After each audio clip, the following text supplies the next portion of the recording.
Atin pong konsultahin po lamang isa po sa ating pong mga ginagalang na bihasa sa ating pong saligang batas. Dito nga po sa panukalang ito, gaano ba kaimportante nga ito, girl? Kasi ngayon, mga kapatid, dahil po dito sa nangyayari nga na napakalaking iskandalo, ang dami pong mga ideya, mga konsepto, and mga ideolohiya na namumuo at kaisipan na nasan ba talaga ang problema. Ba't ba nangyayari itong, di ba, talamak na po talaga na wala na pong konsensyang korupsyon sa ating pong bayan. Maganda umaga po and Merry Christmas, Father Rani Aquino. Good morning po, Father Dean. My goodness, Ted, what a joy to hear your voice after ages of not hearing from you. Finally, Father Dean, thank you so much for finding time na sumagot sa aming pong tawag this morning. Kumusta po kayo? I'm okay. You know naman na anytime you call, I'm always available. Salamat, Father Dean. I'm fine, Ted. I'm still with the Graduate School of Law of San Beda and still with the Judicial Academy of the Supreme Court and still with Cagayan State University. So Okay. thank you for asking. Yes, thank you at salamat din po. Kayo po'y abalang-abala pa rin. Ang kasama ko po sa show ko ngayon si Chacha sa 105.9 True FM Good po kami. morning, Father. And 1PH on Signal. Okay. Good morning, Chacha. Good morning. Good morning And Merry po. Christmas to you. Happy New Year, Father.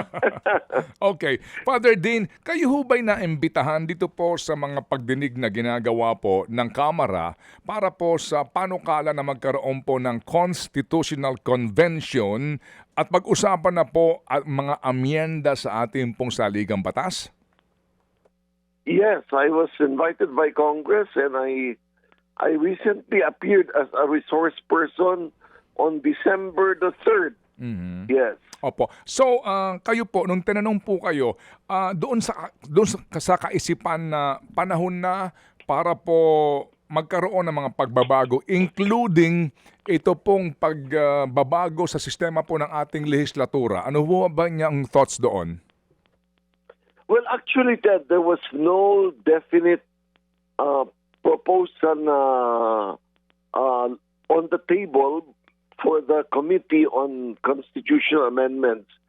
The questions addressed to us were, number one, are you in favor of are you in favor of amending the Constitution?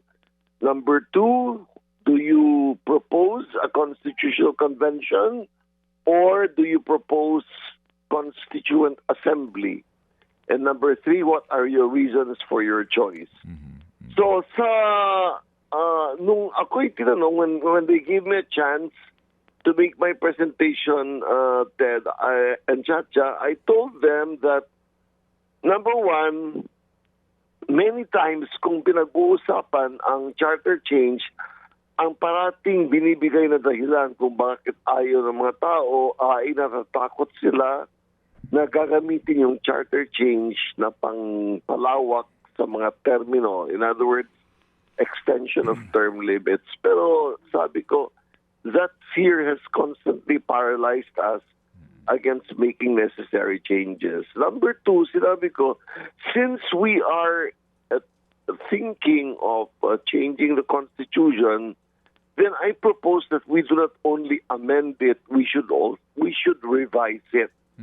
Of course, kung amendments lang ang pinag-uusapan, I proposed some things. No? Aside from the very obvious ambiguities ba? And alam mo, Ted and Chacha, one of the main ambiguities of the Constitution precisely has to do with amendments. Kasi if you look at Article 17, it says that Congress may itself bring about amendments or revisions by a vote of 3/4 of all its members. Ngayon, 3/4 ba yan of each house? Opo. Or 3/4 of the whole Congress voting separately?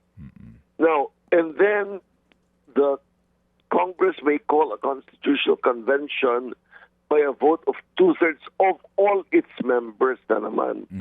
Ang malaking problema ng lower house ay kahit na gusto nila ay parang ayaw ang Senado because it seems that the Senate is afraid that the amendments or revisions will be used to abolish the Senate. Opo. So they are trying to find out whether that 3/4 for a constituent assembly or 2/3 to call a constitutional convention can be done by all members voting together. Kasi kung ganon, kahit na mag-ayaw ang Senado, the lower house will always prevail because of superiority of members. Well, while I suggested that there is reason to read the Constitution na 3/4 and 2/3 can mean all members voting together because the Constitution could have easily said voting separately. There is always a fear that the Supreme Court may not agree and may invalidate any act that is done on the basis of the understanding Opo. that the two chambers vote together. So anyway, I said, well, the only way is probably to either to amend that provision to allow the both houses to vote together, and the only way to do that by bypassing the Senate is by people's initiative. Ngayon, Ted, I said, number one, definitely we have to address the problem of dynasties. And number two, I suggested the abolition of the party list system because that has been used to bring into the legislature those who could not make it by elections. And talaga sa aking palagay talaga, Ted, that party list system has been mangled. And number three, I suggested also that yung Section 22 ng Article 6 by which Congress conducts hearings in aid of oversight, hindi in aid of legislation. The presence of members of the executive branch should be a matter of compulsory presence. In other words, kasi sa ilalim ng saligang batas ngayon, by invitation lang. Pero ang proposal ko, since the cry of the moment is accountability, ay dapat may kapangyarihan ang Kongreso na i-compel ang mga executive officials to attend meetings or hearings conducted in aid of oversight. And then finally, I said that one of the great frustrations of the country is mga hearings na napakadami and which uncover malfeasance in government and wrongdoing na wala namang prosecutions resulting from it. So I proposed the amendment that when a committee finds wrongdoing and the committee report is confirmed by the House in plenary, that should immediately become the basis of the information to be filed by the ombudsman or the prosecutor, and the filing of the information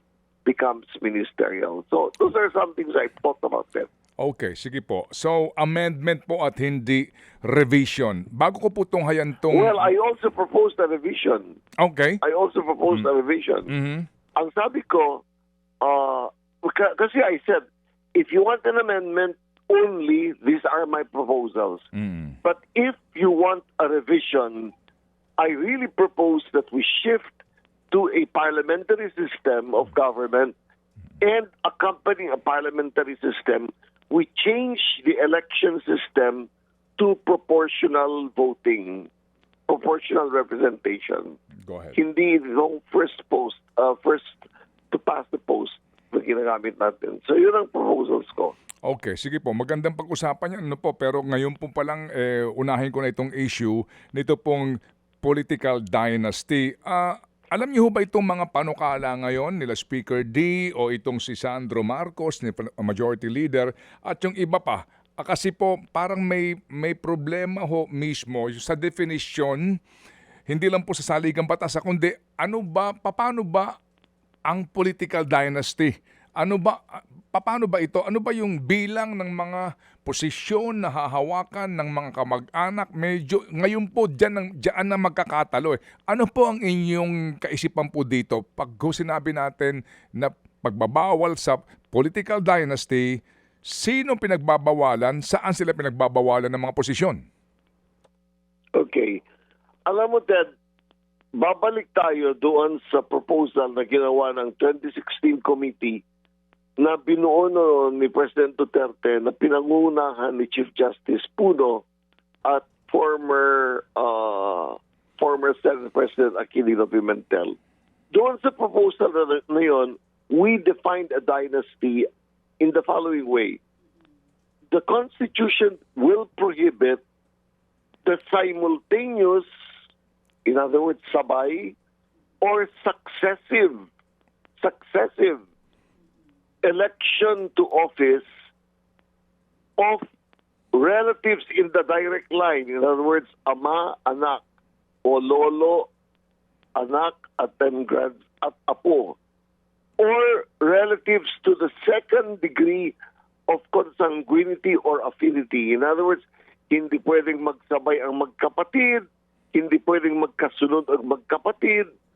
So that was our definition. So successive or simultaneous holding of elective office by members of the same family in the direct line or in up to the second degree of consanguinity or affinity. Ito po ay in all positions? Yes, in all positions. At walang, because Ted, unless you say all positions, pwedeng tumakbo ang asawa sa isang probinsya, pwedeng tumakbo yung isang asawa sa ibang probinsya, or pwedeng tumakbo ang asawa na bilang gobernador, pwedeng tumakbo yung asawa bilang mayor. So, Okay. disqualify them completely. Opo, okay. Sige po, so ito nga po no, ang sinasabi ngayon sa mga balita kasi din para ho mas maintindihan, mas maganda gumawa ng ehemplo eh. Dito po kasi sa kanila pong bersyon, bawal nga daw po magsabay-sabay makakamag-anak hanggang 4th degree of consanguinity or affinity pero by cluster. Meaning yung sinasabi nyo no, na pwede po namang magkaroon ka ng presidente pero bawal na po yung vice presidente o senador kasi nga ang sinasabi national position, pero pwede pa rin daw dito mag-congressman ka sa isang distrito, mag-governor pa rin po yung kamag-anak mo sa probinsyang pinanggagalingan ng iyong distrito, mag-mayor ng munisipyo, mag-mayor ng city, etc. etc. So yung sinasabi nyo na dapat talaga bawal yon kasi nga ang mangyayari dyan, ako po itatakbo bilang congressman sa Isabela, yung asawa ko naman sa Metro Manila, di ba? Ganon din po yun, ano?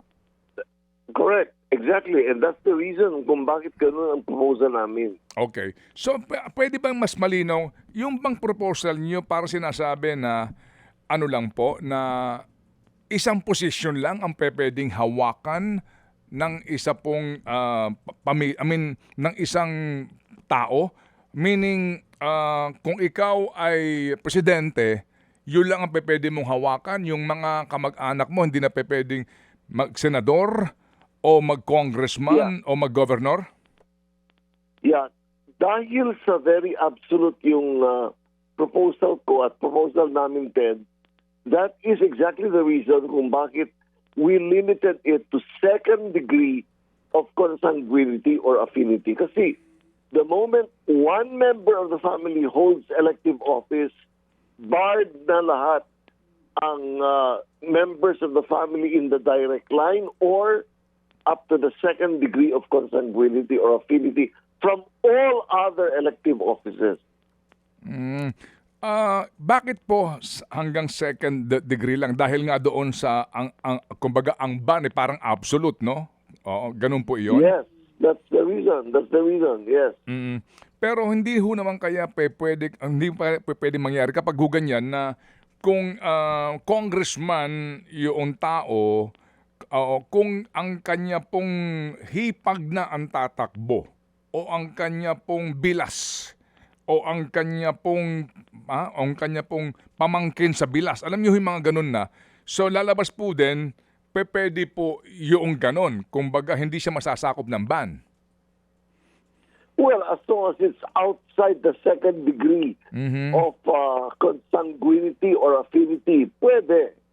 Pwede. Mhm. Opo, opo. You know, the reason, Ted, why we settled for a compromise of second degree of consanguinity or affinity, because we anticipated na pag gagawin mo up to the fourth degree of consanguinity or affinity, tututol na naman ang mga miyembro ng Congress dyan, and nothing will happen out of that proposal. Opo, opo. Yeah. Sige, pwede ba natin po din can you explain help us explain in in vernacular or in Filipino yung bang fourth degree ng consanguinity or affinity, hanggang saan ho ba yon sa Filipino culture? Well, in layman's terms, Ted, yung fourth degree, yun yung first cousin mo.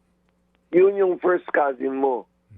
See? Mm-mm. Or anybody in that position. So, for example,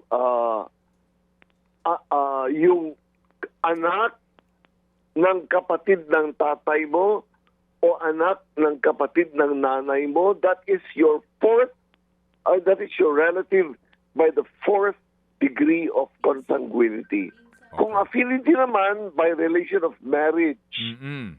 Pero you see, Ted, the moment you make it that broad, the chances that the Senate and the lower house will agree are very slim. Kasi masyadong malawak na, no?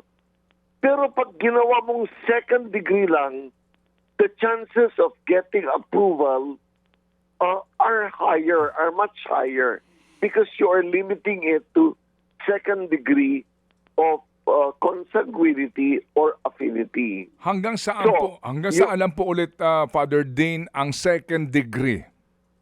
Kapatid mo. Kapatid mo. Kapatid mo o asawa ng kapatid mo. Okay, pero kapatid mo o asawa ng kapatid mo at yung Yes. magulang, 'di ba? Magulang, kapatid. That's direct line, Direct magulang. line. Okay. Magulang, anak, or kapatid. Okay. Opo. Or asawa ng kapatid. Oo. Pero din, siguro ho ang debate rin dyan, kasi kapag pinaabot mo lang ito sa second degree, but ang bottom line talaga dito din, di ba, yung kahihiyan lang ng tao, di ba? Yung delikadesa. Ito, kung meron lang po mga kababayan natin yon, wala tayong debate dito eh.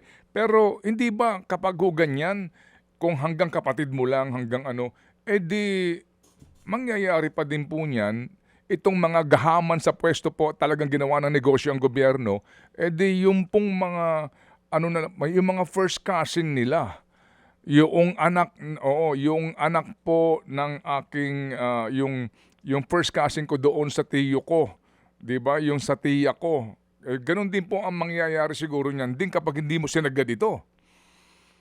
Yeah, you see that, I see your point and I appreciate it. And talaga, if we really want to have a more thoroughgoing anti-dynasty provision, talagang dapat kanyang kalawak. Pero ang inisip namin noon, the chances of Approval. the proposal winning approval. Oo, Opo. yun ang problema. Pwede kayang ganito din? Okay, opo. Pwedeng isa lang sa national, that means presidente, vice, senator, and congressman, kasi national din po yan actually. Isa lang sa national, isa lang sa local. And then, The problem, Opo, go we ahead. thought of that, Ted. We thought of that, Ted, no?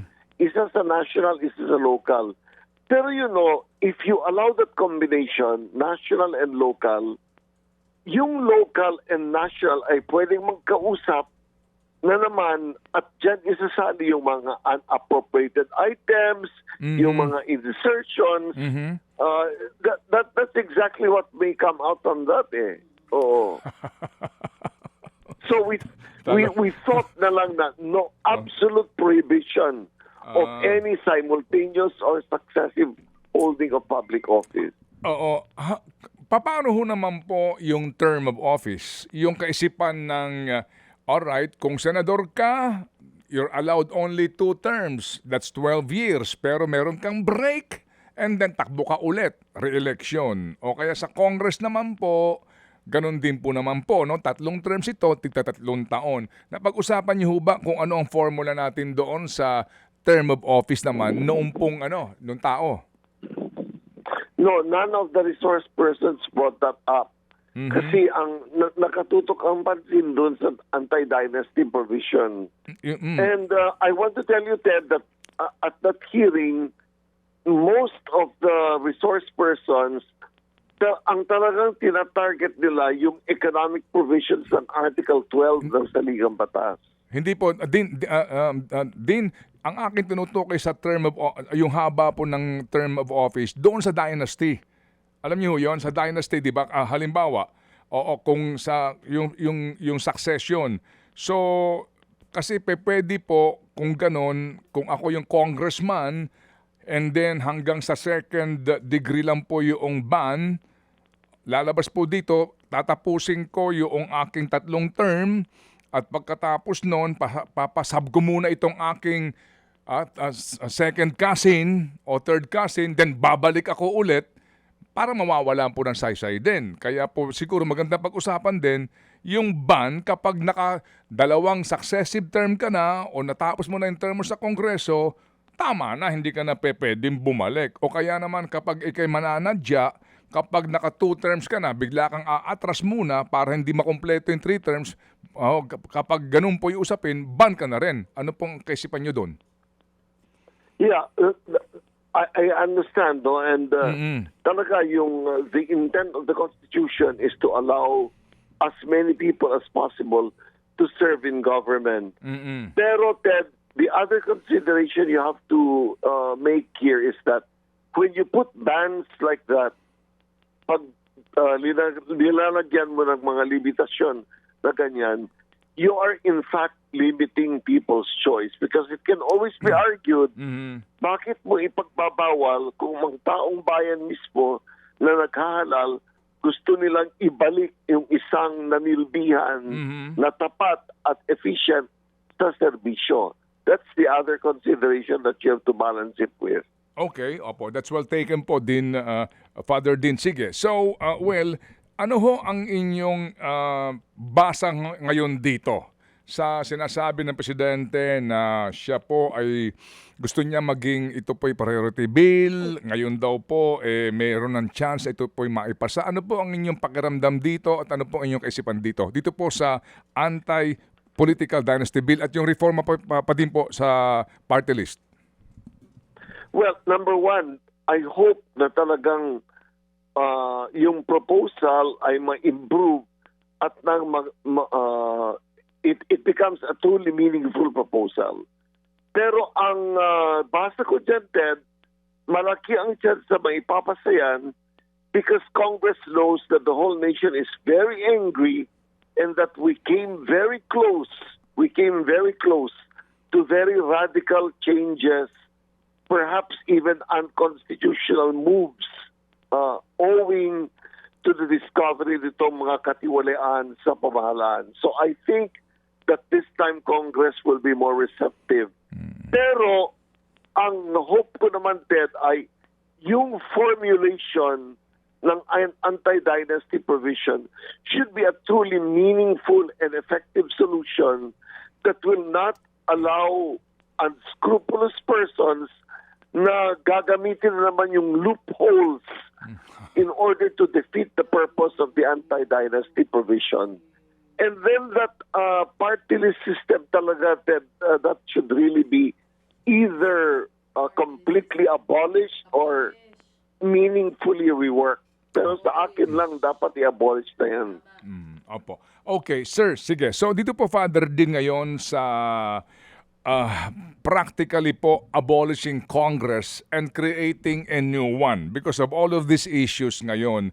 Kasi nga po, una, Father Din, eto ho, yung budget ng Congress, palaki ng palaki. Nagdagdag sila ng karagdagang ilang bilyon na naman nang wala silang paliwanag kung bakit sila nagdagdag ng halos 10 bilyon daw sa Kamara at 1 bilyon po in the Senate dito po sa proposed budget. And then parami sila ng parami at palaki po ng palaki ang dinastiya sa Kongreso at pati ho yung party list, etc. Sa dami ng kontrobersya, panahon na daw po para nga magpalit tayo ng sistema to unicameral at maging kaunti na ang ating legislature para mas makatipid ang ating po mga kababayan. Ano po ang inyong kaisipan doon? Kung sakasakali, anong magandang forma ang inyong ipapanukala? Ito ba ay French model ho ba ito? Ito ho ba ay anong modelo po na dapat nating pag-aralan? When I spoke on December 3, I proposed the adoption of a parliamentary government. Ang dahilan ko dyan, especially parliamentary of the Westminster type, yung ginagamit sa United Kingdom. Bakit? Kasi sa ilalim ng parliamentary system, ang Prime Minister at ang kanyang mga ministro ay umuupo sa parlamento. And in Parliament, the Prime Minister and his ministers are subject to questioning at any time and at all times by the opposition as well as by members of his own party. So, the system of accountability in a parliamentary government is very high. And when there is a loss of confidence in the Prime Minister and his government has to resign. So, doon sa paningin ko, kasi I've been teaching the subject parliamentary governments for a long time na, Ted, and I really believe that system is the most responsive to accountability. Pero, Ted, kahit mag-parliamentary tayo, kung hindi natin babaguhin yung party system natin, wala ring mangyayari. Opo. So together with the parliamentary government, there should come about the formation of genuine political parties that will be supported by the government. In other words, the government will fund political parties that talagang magkatunggali. And the voting should not be as we have now, but by proportional representation. In other words, we vote not for people but for parties. Opo. Okay, pero sa inyo pong model, wala na pong presidente na pinag-uusapan kasi nga daw po mga Pilipino gusto pa rin po naghahalal ng parang head of the government na presidente at vice-presidente. Wala nang ganon. Members po lamang ng parliament through parties nila at bahala na yung parliament kung sinong ihahalal na pinuno nito. The leader of the majority party that wins the majority seats in parliament becomes the prime minister. Okay, opo. Yes. Opo. Pero sorry po Father Dean, kasi na naman yung mga nawawalan na ho ng pag-asa nga siguro, sinasabi din, ayan na naman. Itong kapag nahalal na naman sila din na mga miyembro ng Kongreso ngayon, kukurapin na naman itong mga members of parliament para maging punong ministro ay yung mga pangunahing magnanakaw. Sorry man po, ang sakit sa pakinggan. Pero yun po sinasabi ho ng iba siguro. Kaya nga, that's the necessity, Ted, of seeing to it na talagang ma-develop ang isang robust party system dito sa Pilipinas. Ang problema kasi natin dito, ang tinitignan ng mga botante, pangalan at pamilya. So may mga pangalan na prominente, may mga pamilya na prominente. When you take that away and substitute that with political parties and you ask, ano ba ang plataforma nitong partido nito? Ano ang pagkakaiba sa ibang partido? Then you force the electorate to be party and issue-centered rather than person-centered. Oo nga. Opo. Yan po. Siguro sa isa pang pagkakataon din, imbitahan namin kayo para maipaliwanag po yung konseptong yan na sa ganun po, ang inihahalal mo, hindi yung popular na artista, mawalang galang lang ha, o hindi yung popular na dynasty na apelyido, ang inihahalal mo ay yung prinsipyong pinaglalaban nung partido na uupo diyan sa parlamento. Opo. Exactly, Ted. Opo. Exactly. Mangyayari kaya yan sa lifetime natin din? Ano? Why not? Ted, that's why I made that proposal. I'm very earnest about it. Talagang I think that's the only way we can have a responsive government. Opo, opo. Dito ho talaga kinakailangan tanggapin ng mga senador that they have to be abolished, and including the present House of Representatives, to be able to really have ito ho talaga yung reform na hinihingi po natin para matapos na rin po ito, at yung pong accountability din, pakiulit po lamang, yung accountability po dito mabilis. Ano po? Exactly. That's the main reason for my Apo. proposing a parliamentary system. Okay, sige. So, salamat po doon na marami, Father Dean. At sa uulitin po, muli kaming gagambala po para sa ganitong talakayan na sa ganun po ay magkaroon ng edukasyon ng ating mga kababayan na at the end of the day, lagi na rin po namang nagdurusa dito po sa mga politiko po natin na ikapo ninyo unscrupulous, Father Dean. Yeah. Okay, Dad. Thank you so much. Merry Christmas po, Father Dean. You too. Take care. Salamat Take po na care, marami. Chacha. Happy Merry Christmas. Take Opo, care thank po, you. Father. Mga kapatid, brothers and sisters, saan ka pa? Dito na tayo sa totoo. Dito na tayo sa True FM. Mga kapatid, mag-subscribe and follow po kayo sa social media accounts ng True Network PH. Yan po kami, hanapin nyo lang True Network PH, Facebook, Instagram, YouTube, TikTok, and podcast. Mapa Apple or Spotify man yan, mahahanap nyo kami. Lahat ng mga napapanood at napapakinggan nyo po sa programa, nasa social media accounts namin yan. So paano mga kapatid? See you sa social media!